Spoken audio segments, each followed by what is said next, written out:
آگے بڑھتے ہیں اور قرآن پاک کی تفسیر کے لیے ہمیں جوائن کیا علامہ ابتسام الہی نے، جو کہ ہمیں پہلے سپارے کی تفسیر کے حوالے سے بتائیں گے۔ نحمدہ و نصلی علی رسول الکریم، بسم اللہ الرحمن الرحیم۔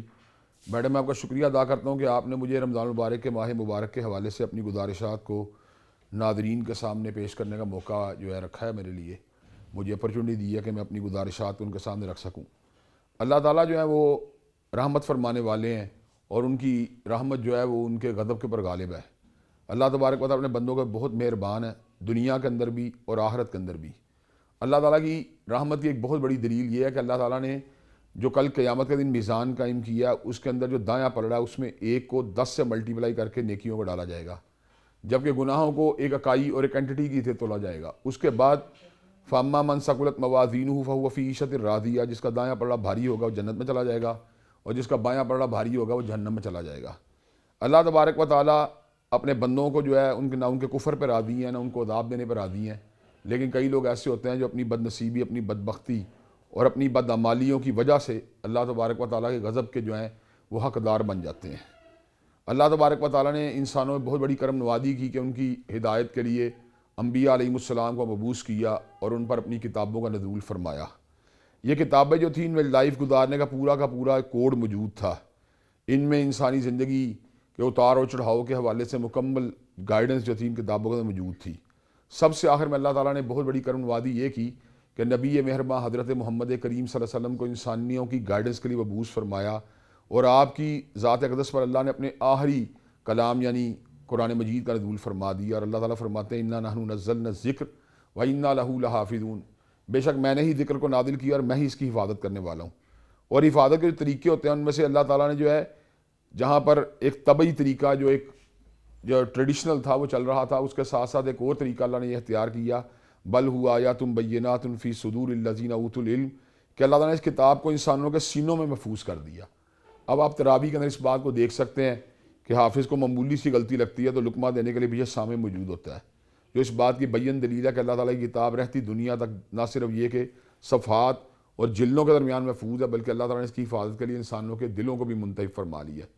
اب یہ اللہ تعالیٰ کی بڑی کرم نوازی ہوئی کہ اللہ تعالیٰ نے اس کو لوح محفوظ سے جب آسمان دنیا میں منتقل کیا تو وہ ماہ مبارک رمضان المبارک ہی کی ایک جو تھی وہ طاق رات تھی۔ اب اس طاق رات میں اللہ تعالیٰ نے جو ہے قرآن مجید کو آسمان دنیا کے اوپر لوح محفوظ سے اتارا، اور اس کے بعد لیٹر آن جو ہے وہ وقفے کے ساتھ 23 برس تک نبی مہرباں حضرت محمد کریم صلی اللہ علیہ وسلم کے قلب اطہر کے اوپر اترتا رہا۔ قرآن مجید جو ہے اس اعتبار بڑی سگنیفیکنس ہے کہ یہ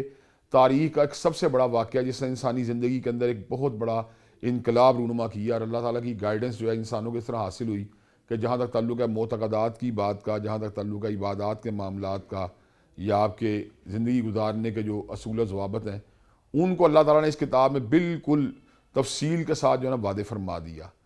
تو رمضان المبارک کے مقدس مہینے کو یہ اعزاز حاصل ہوا کہ اس میں اللہ تبارک و تعالیٰ نے اس قرآن مجید کا نزول فرمایا جو جمی انسانوں کے لیے ایک رحمت کی حیثیت رکھتا ہے۔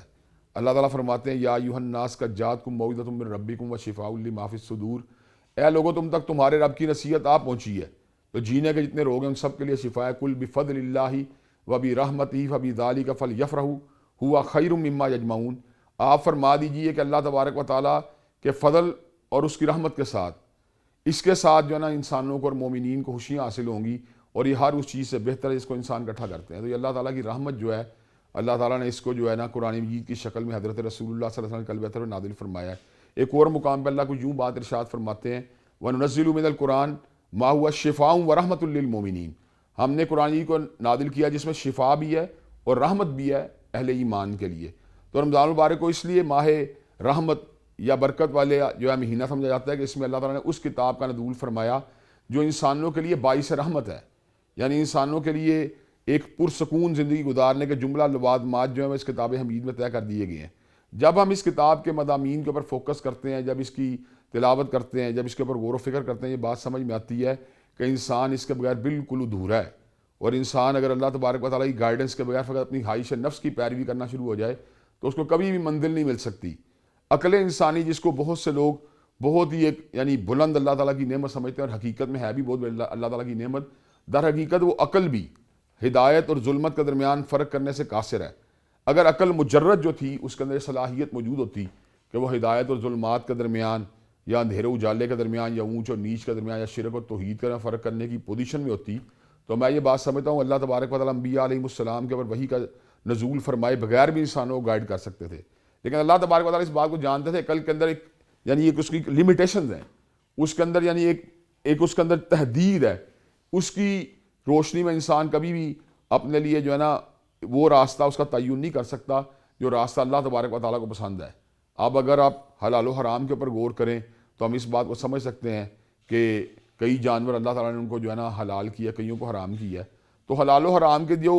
غور کرنے کئی ہم جب غور کرنا شروع کرتے ہیں یہ بات سمجھنا عقل انسانی کے لیے ممکن نہیں کہ وہ جانور جن کو حلال کیا گیا ان کی حلت کی وجہ کیا، جن کو حرام کیا گیا ان کی حرمت کی وجہ کیا ہے، یہ اللہ تبارک و تعالیٰ نے وحی کا نزول فرما کر اس چیز کو جو ہے نا آسان بنا دیا ہے۔ اللہ تعالیٰ نبی مہرباں حضرت محمد کریم صلی اللہ علیہ وسلم کے بارے میں ارشاد فرماتے ہیں یحل لہم الطیبات ویحرم علیہم الخبائث ویضع عنہم اصرہم والاغلال التی کانت علیہم۔ آپ طیب چیزوں کو حلال فرمانے والے تھے، ناپاک چیزوں کو حرام فرمانے والے تھے، اور آپ نے انسانوں کو جو بوجھ ان کی پشتوں میں موجود تھا یا توق جو ان کے گلوں میں موجود تھے اللہ تعالیٰ کے فضل و کرم سے ان تمام چیزوں سے انسانیت کو آزاد کروا دیا۔ ماہ مبارک جو ہے اس اعتبار سے جو ہمارے لیے اللہ تبارک و تعالیٰ کی طرف سے ایک برکتوں اور رحمتوں کا مہینہ ہے کہ اس کے اندر جو ہے نا جو زندگی گزارنے کا ایک ایسا طریقہ اور ایسا سلیقہ جو اللہ تبارک و تعالیٰ کو مطلوب اور اس کو پسند ہے اس کی ایک ریہرسل کی جاتی ہے، اس کی ایک جو ہے نا پریکٹس کی جاتی ہے، اس کی ایک مشق کی جاتی ہے۔ جب ہم وہ مشق کرتے ہیں تو اللہ تعالیٰ کے فضل و کرم سے ہمارے میں ایک ایسی استعداد پیدا ہو جاتی ہے،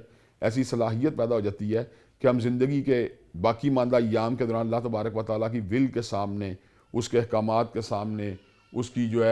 جو کمانڈمنٹس کے سامنے جو ہے نا جھکنے کے قابل ہو جاتے ہیں۔ انسانوں کے اندر دو ڈرائیوز بڑی مضبوط ہیں، ایک ہنگر ڈرائیو اور ایک جو کمپینین شپ کی یا جو ایک صنفی ڈرائیو ہے وہ انسانوں میں بڑی مضبوط ہے، اور ہر انسان ان کے دباؤ کو اپنی زندگی کے مختلف اوقات میں محسوس کرتا رہتا ہے۔ ہر انسان کو بھوک بھی لگتی ہے اور ہر انسان کے اندر کمپینین شپ کی ڈرائیو بھی موجود ہے،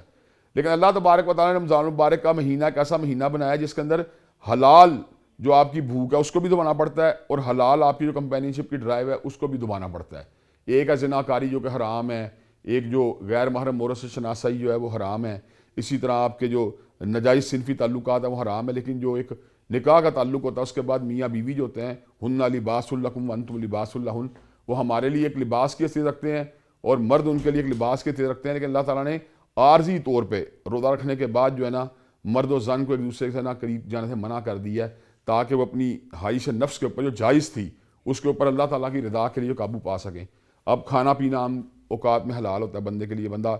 کھانا بھی کھاتا ہے، روٹی بھی کھاتا ہے، چاول بھی کھاتا ہے، جو مرغوب غذائیں پھل سبزیاں اس کے لیے ہوتے ہیں ان کو بھی استعمال کرتا ہے، لیکن جب اللہ تبارک و تعالیٰ نے اس بات کا حکم دیا کہ آپ نے روزے کی حالت کے اندر جو ہے نا ان چیزوں سے اجتناب کرنا ہے، تو بندہ مومن و مسلمان جو ہوتا ہے وہ اللہ تبارک و تعالیٰ کی رضا کے لیے ان چیزوں کو جو ہے نا کھانا چھوڑ دیتا ہے، پینا چھوڑ دیتا ہے، تو اس میں خود بخود ایک ایسی صلاحیت پیدا ہو جاتی ہے، ایک ایسی قوت پیدا ہو جاتی ہے، ایک ایسا داعیہ پیدا ہو جاتا ہے جس داعیے کی وجہ سے وہ اللہ تبارک و تعالیٰ کے فضل و رحمت سے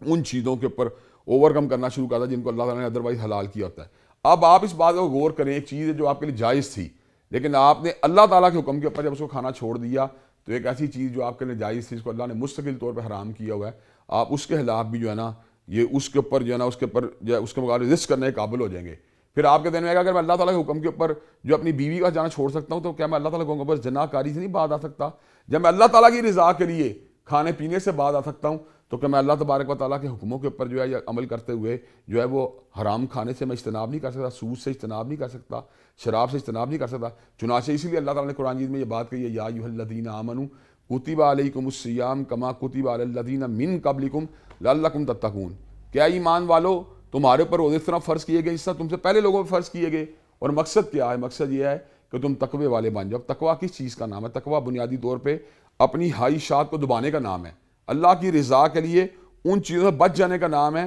جو اللہ تبارک و تعالیٰ کے یہاں پر ناپسندیدہ ہیں۔ انسان میں صلاحیت تو ہے گناہ کو کرنے کی، انسان میں صلاحیت تو ہے حرام کا ارتکاب کرنے کی، انسان میں صلاحیت تو ہے اپنی نظر کا غلط استعمال کرنے کی، انسان میں صلاحیت تو ہے اپنے کانوں کا غلط استعمال کرنے کی، ہاتھوں کا قدموں کا غلط استعمال کرنے کی، لیکن جو تقویٰ ہوتا ہے اس کی وجہ سے انسان ان تمام کاموں کو چھوڑ دیتا ہے جو اللہ تبارک و تعالیٰ کے یہاں پر ناپسندیدہ ہوتے ہیں۔ مقصد کیا ہوتا ہے کہ اللہ تبارک و تعالیٰ مجھ سے راضی ہو جائے، اللہ تبارک و تعالیٰ کے احکامات کی تابعداری ہو جائے۔ پھر اس کے نتائج بڑے زبردست نکلتے ہیں. نتائج کیا نکلتے ہیں؟ اللہ تبارک و تعالیٰ فرماتے ہیں واتقوا اللہ لعلکم تفلحون، تم تقوی والے بن جاؤ میں تمہیں کامیاب کر دوں گا. اللہ نے پھر کامیابیوں کا ذکر مختلف مقامات میں قرآن مجید کا کیا. اللہ تعالیٰ فرماتے ہیں وَمَن يَتَّقِ اللَّهَ يَجْعَل لَّهُ مَخْرَجًا وَيَرْزُقْهُ مِنْ حَيْثُ لَا يَحْتَسِبُ. اگر کوئی بندہ متقی بن جاتا ہے تو اللہ تبارک و تعالیٰ اس کی تنگیوں کو دور کر دے گا اور اس کو رزق وہاں سے دے گا جہاں سے وہ گمان بھی نہیں کر سکتا. وَمَن يَتَّقِ اللَّهَ يَجْعَل لَّهُ مِنْ أَمْرِهِ يُسْرًا، جو متقی بن جائے گا اللہ اس کے معاملات کو آسان بنا دے گا. وَمَن يَتَّقِ اللَّهَ يُكَفِّرْ عَنْهُ سَيِّئَاتِهِ وَيُعْظِمْ لَهُ أَجْرًا، جو متقی بن جائے گا اللہ تبارک و تعالیٰ اس کی خطاؤں کو معاف کر دے گا، اس کے اجر کو دو چند بنا دے گا. اسی طرح اللہ تبارک و تعالیٰ نے یہ بات بھی ارشاد فرمائی اِنَّ أَكْرَمَكُمْ عِندَ اللَّهِ أَتْقَاكُمْ، تم میں سے اللہ تعالیٰ کی نظروں میں عزت والا وہ ہے جو زیادہ متقی ہے. حدیث پاک میں یہ بات بالکل واضح طور پہ آتی ہے إِنَّهُ لَا يَنظُرُ إِلَىٰ صُوَرِكُمْ وَلَا إِلَىٰ أَمْوَالِكُمْ وَلَٰكِنْ يَنظُرُ إِلَىٰ قُلُوبِكُمْ وَأَعْمَالِكُمْ، وہ تمہارے چہروں اور مالوں کو نہیں دیکھتا بلکہ وہ تمہارے دل اور اعمال کو دیکھتا ہے. اللہ تبارک و تعالیٰ کی یہاں پر اصل حیثیت جو ہے وہ اعمال کی ہے. اور اگر ہم صحیح معنوں میں متقی بن جائیں تو نتیجہ کیا نکلے گا؟ وَلَوْ أَنَّ أَهْلَ الْقُرَىٰ آمَنُوا وَاتَّقَوْا لَفَتَحْنَا عَلَيْهِمْ بَرَكَاتٍ مِّنَ السَّمَاءِ وَالْأَرْضِ. اللہ آسمان و زمین سے ہمارے برکات کے دروازوں کو کھول دے گا. یہ برکات کے دروازوں کو کھل جانا، پھر وہی بات آ گئی کہ رمضان المبارک ماہ مبارک کیوں ہے، برکتوں والا مہینہ کیوں ہے، رمضان المبارک رحمتوں والا مہینہ کیوں ہے؟ اس لیے کہ یہ ہمیں ایک ایسی سمت میں گائیڈ کرتا ہے، ایسی سمت میں ہمیں چلاتا ہے جس میں ہمارے لیے اللہ تبارک و تعالیٰ کی رحمتوں کا حصول آسان ہو جاتا ہے، جس کے اندر رہتے ہوئے ہمارے لیے برکات کا حصول آسان ہو جاتا ہے. اور رحمت و برکتیں کہاں سے حاصل ہوتی ہیں؟ وہ رحمت و برکتیں حاصل ہوتی ہیں جب ہم ایمان اور تقوی والی زندگی گزارتے ہیں. وَلَوْ أَنَّ أَهْلَ الْقُرَىٰ آمَنُوا وَاتَّقَوْا لَفَتَحْنَا عَلَيْهِمْ بَرَكَاتٍ مِّنَ السَّمَاءِ وَالْأَرْضِ. اگر جو ہے بستیوں کے رہنے والے ایمان اور تقوی کا راستوں کو اختیار کر لیں تو اللہ تبارک و تعالیٰ ان کے لیے آسمان و زمین سے برکات کے دروازوں کھول دے گا. یہ برکات کہاں سے حاصل ہوتی ہیں؟ جب انسان حقیقی معنوں میں اللہ تبارک و تعالیٰ کا تابع دار ہوتا ہے. تو میں یہ بات سمجھتا ہوں کہ رمضان المبارک یقیناً برکتوں والا مہینہ بھی ہے، رحمتوں والا مہینہ بھی ہے، اس لیے کہ ہمیں یہ کیسے نصب العین کا تعین کرنے کا موقع دیتا ہے جس میں ہم رحمتوں کے حصول کے لیے اور برکتوں کے حصول کے قابل ہو جاتے ہیں. تو میں یہ سمجھتا ہوں کہ اللہ تعالیٰ نے جو ہمیں ایک اپرچونٹی دی ہے اس مہینے کی آمد کے ساتھ، اس مہینے کے آ جانے کے بعد، اور ہمیں یہ جو ماہ مبارک کے میسر آ جانے کے بعد ہمیں چاہیے کہ ہم اس مہینے کے جو ہے نا ہر لمحے کو جو ہے نا اس کو صحیح طرح ویل کریں اور برکتوں اور رحمتوں کے حقدار جو ہیں اپنی زندگیوں میں بن جائیں. اگر ہم حقیقی معنوں میں اللہ تبارک و تعالیٰ کی تابع داری والی زندگی گزاریں گے تو انشاءاللہ ان رحمت اللہ قریب من المحسنین، یقینا اللہ تعالیٰ کی رحمت جو ہے وہ نیکوکاروں کے قریب ہے. اللہ تعالیٰ ہمیں صحیح معنوں میں ماہ مبارک کے اندر جو ہے نا ایسے کام کرنے کی توفیق دے جن سے وہ خود راضی ہوتا ہے، اور جو کام جو اللہ تبارک و تعالیٰ کو جو ہے نا مطلوب ہیں انشاءاللہ ہم یہ بات سمجھتے ہیں کہ ہم ضرور ایسے کاموں کے قابل ہوں گے اللہ تعالیٰ کی توفیق کے ساتھ جو اللہ تبارک و تعالیٰ کو مطلوب ہوں گے اور اللہ تعالیٰ کی نظر میں پسندیدہ ہوں گے. اللہ تعالیٰ ہمیں نیکی والے کام کرنے کی توفیق دے. وآخر دعوانا ان الحمدللہ رب العالمین. روح رمضان کی خوبصورت سی ٹرانسمیشن جاری ہے. اب یہاں وقت ہوا ایک چھوٹے سے بریک کا. بریک کے بعد دوبارہ آتے ہیں.